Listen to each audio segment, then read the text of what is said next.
luksa pa ring puso sa Disyembre.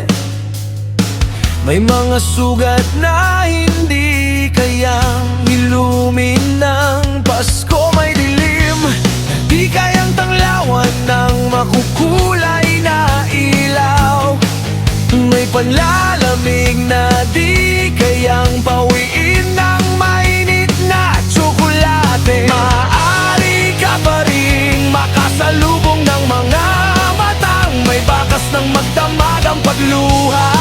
Mabigat ang ngiti, refleksyon ng bagaing bitbit sa kalooban-looban. Hindi lahat ay sabik sa buwan na ito. Ang iba gusto lang makaraos. Itatawid ang kahuli-hulihang pagtinding na kaya nila. Susubukang sumaya, hahanap ng pag-asa, ngunit di mawawala ang pagluluksa. Malumanay ang mga araw sa tabi mo. Nagagawa kong magpahinga at magkwento ng sabay. Hindi ko hinahabol ang hininga, sapagkat hindi ka nagmamadali. Nangatitig at nakikinig. Malumanay ang mga araw sa tabi mo. Sa unang pagkakaon, wala akong dapat patunayan. Tinatanggap mo lang kung anong kaya kong ibigay. Wala masyado, pero sapat ako sa'yo.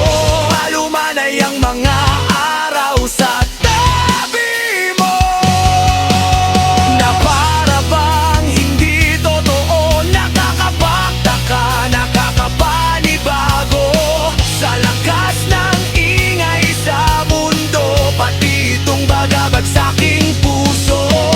Malumanay ang mga araw sa tabi mo. Ang nakakapagod maging malakas. Puno na ang balde pero bawal tumagas. Sinalanta at lahat pero di pwedeng malagas. Naging kasalanan ng kahinaan, naging sa pilitan ng paglaban. Ayos ka lang ba? Paano ba tutugon nang hindi na? Kung lahat naman tayo may dinadala, paano ba sasabihin kaunti na lang susuko na? Kung ayaw mong sumuko rin ang iba. Madalas nakakapagod maging malakas. Ang sugat sasabihin gasgas ang pagkadapa. Tatawagin mo lang. Hindi makaming hinggarang di dalarang. Di talaga tayo kakaiba. Di espesyal, ordinaryo, normal.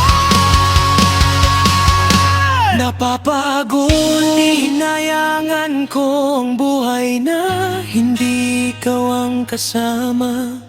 Sapagkat kalapastangan ang hindi ka ibigin. Kalokohan ang ideya